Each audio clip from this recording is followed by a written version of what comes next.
Now to Cornell Bernard in Sonoma County, where there is some severe flooding tonight. Cornell. If you're trying to get to Napa on Highway 121, forget it. This entire intersection, as far as the eye can see, just look at it. It's completely flooded, underwater.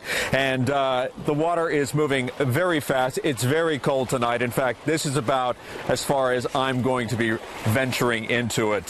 This is the heart of the Carneros winemaking region, and where Highway 121 meets Highway 12. A lot of vineyards are underwater because of it.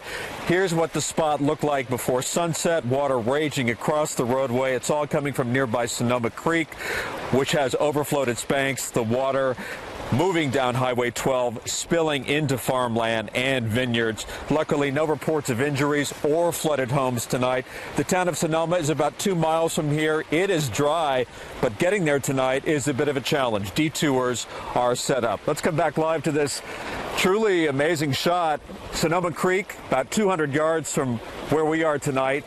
Sonoma, our Chardonnay grapes growing right over here, and behind us, we estimate where those traffic signals are.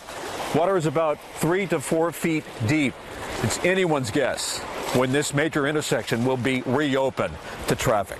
We're live in the Sonoma Valley tonight. Cornell Bernard, ABC 7 News. Man, that water is fast moving. Thank you, Cornell. A stretch of Stony Point Road in Cotati just reopened after a sinkhole closed it for several hours today. ABC 7 News reporter Sergio Quintana is live at that scene. Sergio. The big problem here was runoff following those really heavy storms earlier in the day. That runoff basically overwhelmed a drainage culvert, creating this huge sinkhole. Crews were able to install these steel plates over the road so the cars could safely pass. Rushing runoff from heavy rains earlier in the day overwhelmed this drainage culvert under Stony Point Road near Cotati. It threatened to chew up more of the pavement. Water is traveling underneath the pipe, creating a cavern and a potential, basically a sinkhole. Crews installed steel plates to help support the weight of cars passing over. The runoff was also posing problems for places like Petaluma, where the river there crept right up to the downtown area on C Street. Some businesses had their sandbags set in case the river crept higher. Sandbags were also on standby at apartments right next to the creek at F Street. Water barely squeezed under the roadway there, but it flowed over earlier in the day. Further up the river, Will Brown and his sons assessed water levels from a neighborhood bridge and noticed plenty of debris being rushed down the river. It looks like a lot of sticks have been coming off from the grass because the water's carrying it away. In Pen Grove, the Leacow Creek jumped its banks and soaked the community park. There was water coming in over the banks in the park area itself, and it's flooded into the park, but it's not too high in other areas.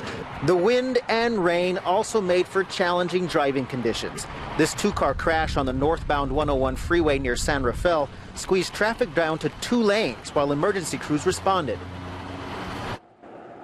Now, these steel plates are a temporary fix, but it did allow Sonoma County road crews to reopen this road about an hour ago. Now, the other crews that are still keeping busy in the North Bay are power crews. PG&E reports that they still have about 3,800 homes that are without power at this point.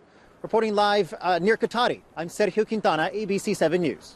Thank you, Sergio. In Forestville, a fir tree fell on a house. No one was injured, but power was out in the area for a while. In Santa Rosa on northbound Highway 1 near the Airport Road exit, a car rolled over after skidding on the wet asphalt. There was one minor injury in that accident.